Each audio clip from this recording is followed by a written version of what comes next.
역사 7장 18절로 29절 말씀 다윗의 기도라는 제목으로 함께 은혜를 나누겠습니다. 어제가 무슨 날이었죠? 어제가 광복절이었는데 사실은 광복절은 기쁨의 날이어야 되는데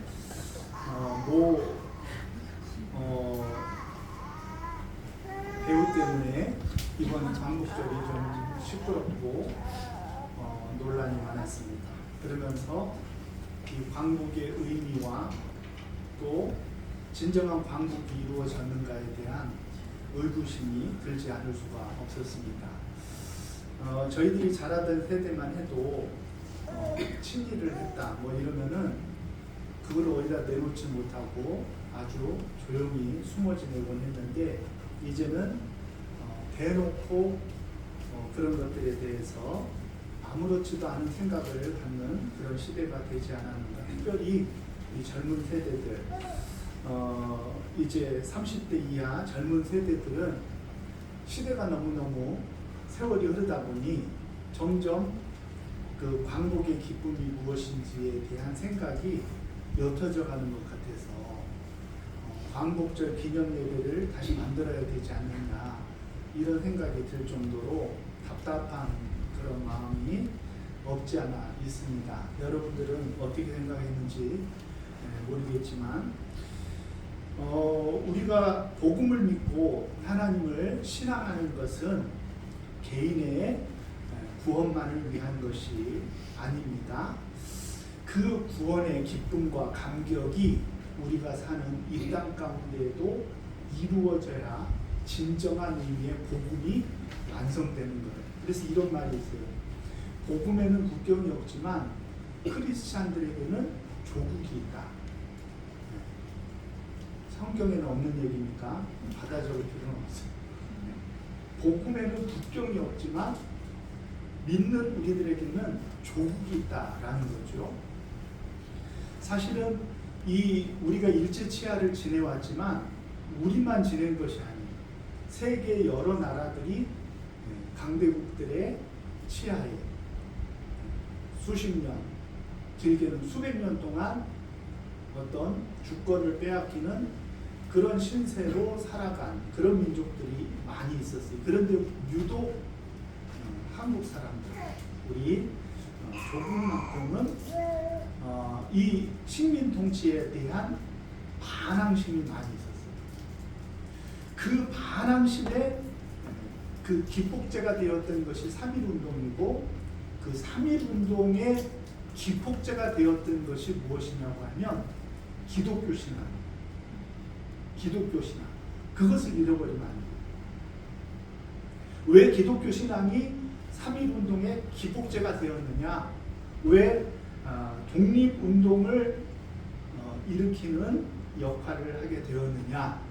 그것은 복음의 성질, 그 복음의 그 본래 모습이 평등을 주장하기 때문에 그렇다. 평등. 복음은 누구나 다 주 안에 형제 자매요 모두가 다 평등하다는 것. 그것이 복음이 우리나라에 들어왔을 때 큰 반항을 일으켰고 복음을 믿는 사람들은 조국의 아픔에 대하여 가만히 있지 못한 거예요. 요 가까이 대만만 가봐도요. 거기 가보면은 좋은 건물에다가 각 여러 나라 국기를 걸어놓고 그곳을 관광지로 활용해요. 그런데 그 국기들이 뭐냐고 하면 대만을 그동안 통치했던 나라들의 국기를 거기다가 걸어놨어요. 그들은 자신들을 통치했던 그런 사람들에 대한 적개감보다는 그것들을 통하여서 그것이 역사가 되어서 자신들이 이만큼 성장할 수 있었다. 그렇게 생각하는 것 같아요. 그런데 한국 사람들은 택도 없는 이야기예요.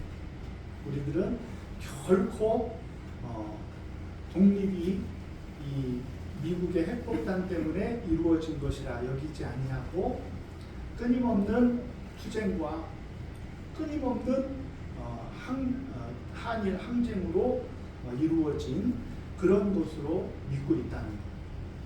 안타깝게도 친일이 성산되지 못한 여러 가지 이유들이 있고 그 역할을 하는 데 있어서 교회가 또 초대의 내각을 이루고 대통령이 되었던 그런 분들의 역할도 또 거기에다가 안타깝게 청산해야 될 그 시기에 6.25 전쟁을 만났잖아요. 그래서 이 항일하고 일본에 대한 그런 아쉬운 마음을 어디로 돌리게 되었느냐고 하면 반공으로 돌리게 되었죠.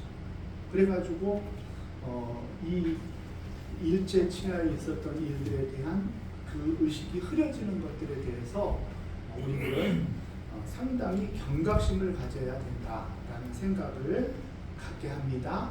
내용은 여러분들이 잘 아시기 때문에 더 이상 말할 필요도 없고 우리들은 말씀을 들으러 왔으니 오늘 말씀을 한번 펴보겠습니다.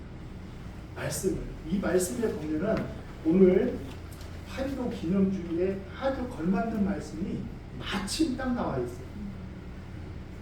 오늘 18절 말씀 같이 한번 읽어보겠습니다. 시작. 다윗 왕이 여호와께로 앉아서 이르되 주 여호와여 나는 누구요 내 집은 무엇이기에 나를 여기까지 이르게 하셨나이까. 아멘. 다윗이 기도를 하는데 어디에서 기도를 했다고요? 여호와 앞에서 기도를 했대요. 또 어떤 모습으로 기도를 했다고요? 앉아서 기도를 했대요. 여호와 앞에서 앉아서 기도해요. 여호와 앞은 어디죠? 여호와 앞은 회당 앞이에요. 지성소가 있는 그 성소 앞마당을 여호와 앞이라고 그렇게 얘기해요. 하나님 앞에 나아갔다 이거죠. 여호와 앞에 들어가서 다윗이 기도하는 모습을 보니까 어떻게 하고 있어요? 앉아서 기도를 했어요. 앉아서. 여러분들 성경에 앉아서 기도했다는 이야기가 흔치 않아요. 대부분 간절히 기도할 때 우리는 서서 기도하고 그리고 무릎을 꿇고 기도하고 그러거든요. 그런데 다윗은 앉아서 기도했대요. 어빙 젠센이라는 주석가는 무엇을 하고 얘기했냐면 다윗이 앉아서 기도한 것은 그 육신의 기도의 모습이 아니라 그의 마음의 모습을 가리키는 것이다. 그렇게 얘기하고 있어요. 마음의 모습. 저도 거기에 동의해요. 다윗의 마음이 하나님 앞에 기도하러 나올 때 앉아서 기도한 거예요. 앉아서 기도했다는 것은 무엇을 의미할까요, 여러분들? 간절히 기도하면은 앉아서 기도가 아니잖아요. 네? 막 서서 두 손을 들고 기도하는 것이 기도의 전형인데 앉아서 기도를 했대요. 그것은 무엇을 의미할까요, 여러분? 본격적으로 따지려고 앉아서 하나님 대판 한번 토의해 봅시다 그 얘기예요. 그것은 이 다윗의 기도의 성격에 따라 달라져요. 앉았다 그래도 그 앉음의 의미가 이 기도의 내용에 따라 달라지는 거죠, 사실은. 그런데 다윗의 기도를 많은 주석가들, 설교자들은 뭐라고 얘기하냐 그러면은 하나님께서 기도를 응답해 주지 않았잖아요. 맞아요, 안 맞아요? 오늘 말씀 바로 전에 무슨 이야기가 있었어요? 다윗이 하나님의 전을 하나님 앞에 지어드리고자 하는 열정과 열망이 있어서 나단 선지자에게 얘기했더니 나단 선지자에게 너가 나를 위해서 집을 줘? 뭔 소리야? 하면서 하나님께서 내가 너를 위해 집을 지겠다. 그 집이라는 것은 다윗과 그의 후손을 가리키는 거예요. 그게 중요합니다. 다윗과 집이잖아요, 집. 그러니까 다윗과 다윗의 후손들에 관한 이야기를 하고 있는 거예요. 그것이 무엇을 의미하느냐 하면은 하나님께서 다윗의 기도를 응답하신 거예요? 응답하지 않은 거예요? 많은 설교자들, 주석가들은 다윗이 기도 응답을 받지 못했을 때 그렇게 접근을 해요. 그런데 저는 반대예요, 반대. 반대일세. 왜냐 그러면 하나님의 응답은 늘 내가 말하는 대로 예스 해야지만 응답이 되는 거예요? 어때요? 그렇게 생각하는 사람들도 있어요. 그래서 내가 하나님을 움직여야 돼. 내가 원하면은 하나님은 들어주셔야 돼. 그러니까 미신으로 가는 거예요. 이건 신앙이 아니에요. 내 뜻이 이루어지는 것, 그거는 좋은 기도예요? 나쁜 기도예요? 내 뜻이 이루어지면은 그것은 내 뜻은, 내 마음은 시원할지 모르지만 결국 하나님께서 영광 받으시지 못하는 경우가 많아요. 기도는 내 뜻을 이루는 게 응답이 아니잖아요. 응답은요, 안 돼도 응답이에요. 안 돼. 왜냐하면 우리 자녀들을 우리들이 잘 양육하면서 생각해보면 알잖아요. 자녀들이 요구한다고 다 들어줘요? 그러니까 그냥 애들이 그렇게 되는 거예요. 그렇게 요구한다고 다 들어주면 안 되잖아요. 때로는 기다려. 때로는 안 돼 라고 이야기할 수 있잖아요. 우리는 그것마저도 하나님의 기도 응답으로 받을 수 있어요. 그것마저도 너 기다려. 안 돼. 그래도 잘못했다 하고 당장 우리들이 기도한 대로 응답도 주신 이 모든 것들을 합하여서 우리는 기도 응답이라고 합니다. 그러니까 기도는 하면 수지 맞겠어요? 기도하면 손해 보겠어요? 수지 맞는 일이지. 지금 응답해 줘도 좋은 것이요, 안 되라고 말해도 좋은 것이에요. 하나님이 보시기에 다윗이 그렇게 얘기하잖아요. 하나님은 나를 주의 종을 잘 아시오니까 다 아셔서 나에게 응답 주셨다고 다윗이 고백하잖아요. 하나님은 우리를 나보다도 더 잘 아시는 분이기 때문에 안 돼 하면 그것도 응답을 알아요. 때로는 지금은 안 되지만 나중에 줄게, 그렇게 할 때도 있어요. 하나님이 다윗에게 주신 응답은 셋 중에 어느 거예요? 예스, 노, 나중에. 하나님의 응답은 나중에였어요. 나중에. 너는 안 돼. 그렇지만 나중에. 그 나중에 언제일까요? 그 나중에 언제인지를 알았다고 하면 여러분들은 오늘 설교 그만두도 돼요. 그 나중에 언제일까요? 솔로몬 시대에? No. 그 정도 나중이 아니에요. 언제? 예수님.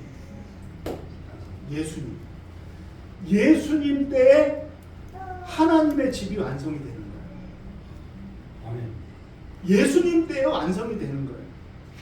그래서 솔로몬이요, 성전을 건축하면서 솔로몬이 얼마나 죄송스러워하는지 몰라요.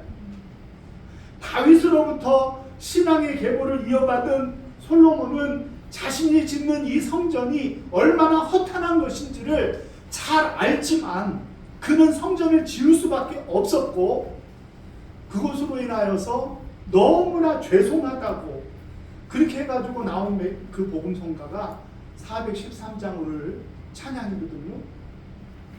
솔로몬은 그렇지만 졌어요. 그런데 그 솔로몬의 성전, 수르바벨의 성전을 지나 헤롯의 성전에 이르기까지 성전이 얼마나 멋지게 지어졌는지 몰라요. 그래가지고 유대인들의 자랑거리가 있는데, 그 당시에 3대 세상 사람들의 3대 버킷리스트가 있는데 헤롯의 성전을 한번 보고 죽는 게 버킷리스트였어요. 그런데 그 성전은 아직 40몇 년을 지었는데도 아직 완성도 안 했어요. 그런데 주님이 제자들하고 그것을 지나다가 뭐라 그래요? 이 성전을, 헤롯의 성전이요, 이 성전을 어떻게 하라고요? 헐라 그랬잖아요. 헐라. 이 성전을 헐라. 왜요? 왜 헐으라고요? 꼴 보기 싫어서 헐으라고요? 왜요? 왜 헐으라고요? 내가 3일 만에 다시 세우리라.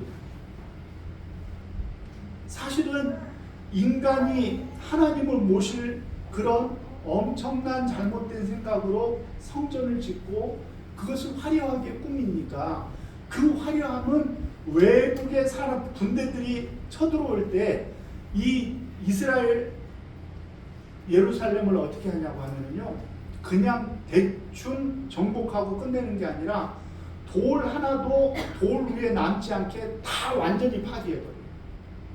그게 왜 그러냐 그러면 성전이 너무 화려하고 거기에 이제 어떤 루머가 있냐고 하면 유대인들은 그 돌 사이사이에다가 보물 같은 거를 넣어놨다 생각을 해가지고 돌 하나도 돌 위에 남지 않게 완전히 파괴한 거예요. 완전히. 그것은 파괴되어진 성전이에요. 눈에 보이는 성전이에요. 사람들은 와 하는 성전이지만 우리 주님의 성전은 그것이 아니라 주님의 진정한 성전은 어떤 성전이었다고요? 당신의 육체를 가리킵니다. 3일 만에 세운 성전은 십자가에서 이루어집니다. 예수님은 3일 만에 성전을 세우신 분이에요.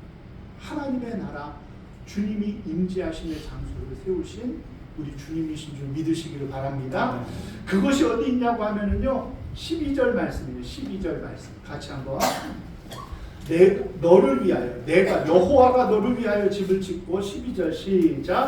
내 수완이 차서 내 조상들과 함께 도를 때에 내가 내 몸에서 날 내 씨를 내 뒤에 세워 그의 나라를 견고하게 하리라. 아멘. 솔로몬을 가리키는 것이면서도 또 누구를 가리키냐고 하면은 다윗의 집에 다윗의 후손으로 오실 예수 그리스도를 가리키는 거예요. 예수님이 오시면 그 나라를 견고하게 하고 그 나라를 완전히 세워주시겠다. 하나님이 약속하여 주신 거예요. 나중에 이루어지리라. 너가 나를 위해 집을 짓는 게 아니라 내가 너를 위해 지어줄 터인데 그때가 언제냐고 하면은 내 씨가 내 후손이 그렇게 될 것이다 라고 약속한 거예요. 그래서 시편에 여러 군데 보면 다윗은요, 우리 주님이 주님을 인자로 표현하시면서 주님의 그 때를 성령의 감동하심에 따라 예수 그리스도에 대한 예언들을 많이 하고 있어요. 그게 왜 그러냐 그러면은 이 하나님이 이런 응답을 주셨기 때문에 지금은 안 돼. 그렇지만 나중에는 성전이 이루어질 거야. 그때 그런 하나님의 답변을 주었을 때 다윗은 하나님 여호와 앞에 들어가 앉았어요. 그러면은 여러분 이 앉은 것이 하나님하고 한판 해보자는 앉음이에요? 아니면은 하나님의 뜻을 받아들이겠다는 앉음이에요? 받아들이겠다는 앉음이에요. 그 해석이 달라요. 하나님 왜 그래요? 왜 내 뜻을 안 이루어줘요? 하고 따지겠다는 게 아니라니까요. 그 기도의 내용을 보면 하나님이 영광 받으시고 그리고 우리의 후손들, 우리의 집에, 나의 집에 하나님께서 복을 내려주셔서 주 앞에서 영원히 있게 해주세요.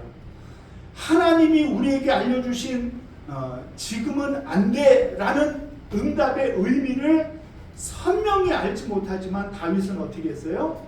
하나님이 기다려 라고 했을 때 그때 다윗은 즉각적으로 반응을 하는 거예요. 네 하나님, 네 하나님 하고 그 응답을 받아들인 거죠. 다윗은요, 하나님의 응답에 대하여 즉각적으로 반응하는 사람이었어요. 그가 간음하여서 바세바에게서 아이를 갖고 그 아이가 태어났잖아요. 그렇죠? 근데 그 아이를 위하여서 살려달라고 다윗이 얼마나 간절히 기도했습니까? 그런데 아이가 죽었다는 소식을 들으니까 어떻게 해요? 너희가 언제 그랬냐는 듯이 이제 화장을 하고 단정히 주님 앞에 나아가서 하나님의 응답을 받아들이는 거예요. 근데 그 받아들임이 미적미적이 아니라 하나님이 응답하시면은 그 즉시 다윗은 예 하고 하나님의 응답에 대하여 받아들이는 태도로 가져갔던 것을 볼 수가 있다는 것입니다. 이런 믿음이 있을 수 있었던 것은 무엇 때문에 그랬느냐? 우리 23절 말씀 같이 한번 읽습니다. 시작. 땅에 어느 한 나라가 주의 백성 이스라엘과 같으니까 하나님이 가서 구속하사 자기 백성으로 삼아 주의 명성을 내시며 그들을 위하여 큰 일을 주의 땅을 위하여 두려운 일을 애국과 많은 나라들과 그의 신하들에서 구속하신 백성 앞에서 행하셨사오며 아멘. 예, 거기다 밑줄을 행하셨사오며에다가 밑줄을. 하나님은 이론으로 말씀하시고 끝나는 분이 아니라 행동하시는 하나님. 하나님께서는 그렇게 행하셨어요. 그것이 과거의 역사예요. 이스라엘의 역사를 통하여 하나님의 일하심을 다윗은 함축하여서 이렇게 고백한 거예요. 역사를 잊은 민족에게는 내일이 없어요. 우리가 역사를 바로 알지 못하면은 그러면은 내일이 없는 거예요.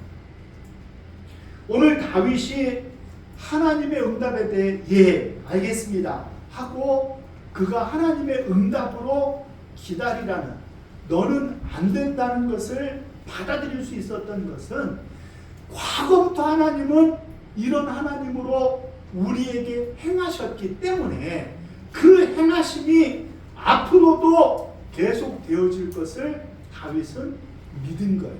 그게 믿음이에요. 하나님이 앞으로 우리를 위하여 행하실 것을 믿은 거예요. 그 믿음이 다윗은 기다려라고 하는 하나님의 말씀에도 예하고 응답하는 믿음으로 다윗은 설 수 있었던 것으로 믿으시기를 바랍니다. 그래서 다윗은 자기는 못해도 무엇을 할 수 있어요? 자기는 성전을 못 지어도 재료는 준비할 수 있잖아요. 재료. 그래가지고 아주 온갖 재료를 다 준비해. 근데 다윗이 안타까운 게 예수님 때 그것이 완성된다고 생각했으면 그 귀중한 걸 다 모을 필요가 없는데 그냥 언제 될지 모르지만 그거를 모아놓고 나니까 솔로몬이 어떻게 그 모아놓은 그 좋은 것들을 다 썩혀버릴 수가 없잖아. 그게 솔로몬이 성전을 건축해버렸어요. 그러나 진정한 성전 건축은 언제 이루어집니까? 예수님이 십자가에서 이루십니다. 그리고 그 성전은 다름이 아니라 누가 성전이라고요? 바로 우리가 성전. 하나님이 우리와 함께 하시고 하나님이 우리 안에 좌정하시면 우리가 성전이 우리가 성전. 우리가 성전 되어진 거예요. 그러니까 다윗의 기도 응답은 언제 이루어지냐고 하면 우리가 하나님을 모시고 하나님과 동행할 때 그때 이루어집니다. 그때. 그래서 다윗은 마지막에 뭐라고 얘기합니까? 네? 29절을 같이 한번 읽습니다. 다윗이 이제 앉아서 조곤조곤 하나님 앞에 이야기하며 그 결론이 뭡니까? 29절 시작. 이제 청하건대 종의 집에 복을 주사 주 앞에서 영원히 있게 하옵소서. 주 여호와께서 말씀하셨사오니 주의 종의 집이 영원히 복을 받게 하옵소서 하니라. 아멘. 복을 받게 해달라. 복을 내려달라고 하는데 그 복의 내용이 뭐예요? 복의 내용이 주의 집에 복을 내려달라. 주의 집에 영원히 복을 받게 해달라. 그 복이 무엇이라고 다윗은 믿은 거예요? 예, 나와 내 후손을 영원히 주 앞에 있게 하옵소서. 그게 복이. 우리를 하나님 앞에 세우는 그게 복이에요. 우리를 하나님 앞에 세우면 어떤 역사가 일어나요? 하나님이 우리를 통치하는 역사가 일어나요. 그러면은 하나님이 우리를 통치하는 어떤 역사가 일어나요? 우리 가운데 하나님의 역사, 하나님의 나라가 이루어지는 역사가 일어나요. 아멘.